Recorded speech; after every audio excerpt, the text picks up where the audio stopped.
চাঁপাইনবাবগঞ্জের গোমস্তাপুর উপজেলার বাঙ্গাবাড়ী সীমান্ত দিয়ে ২৮ জন ব্যক্তিকে বাংলাদেশে অবৈধভাবে পুশিনের চেষ্টা করেছে ভারতীয় সীমান্তরক্ষী বাহিনী বিএসএফ। তবে বিজিবির সতর্ক অবস্থান ও দ্রুত পদক্ষেপের কারণে ওই চেষ্টা ব্যর্থ হয়েছে।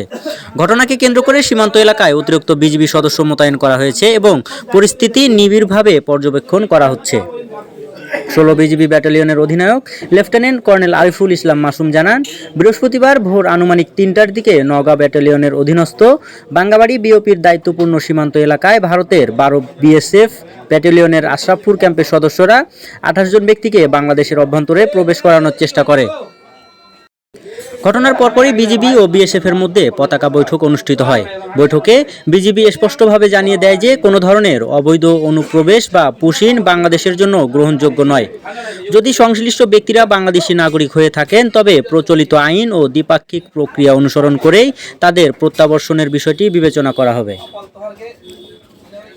বিজিবির পক্ষ থেকে আরও বলা হয়, দেশের সার্বভৌমত্ব ও সীমান্ত নিরাপত্তা রক্ষায় বাহিনী সর্বদা তৎপর রয়েছে এবং সীমান্তে যে কোনো ধরনের অবৈধ অনুপ্রবেশ কঠোরভাবে প্রতিহত করা হবে।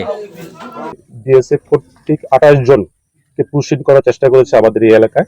আমরা বিজিবি স্থানীয় জনগণকে নিয়ে তাদের এই পুশিন প্রচেষ্টা ব্যাহত করেছি এবং এই মুহূর্তে তারা এই ভারতের অভ্যন্তরে জিও লাইনের ভারতের দিকে তারা অবস্থান করছে।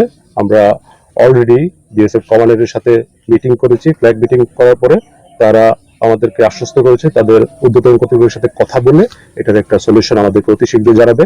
আমরা এই ধরনের বিএসএফ এর যে কোনো ধরনের পুশিন স্থানীয় জনগণকে নিয়ে প্রতিহত করব এবং আমরা বিজিবি এই ধরনের ইলিগাল বিএসএফ এর কর্মকাণ্ডের ব্যাপারে সর্বদা নজরদারি বৃদ্ধি করছি এবং আমরা বদ্ধপরিকর এই ধরনের পুশিনকে আমরা স্টপ করার জন্য।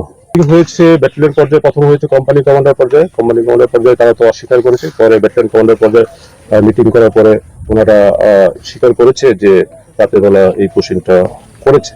তো এখন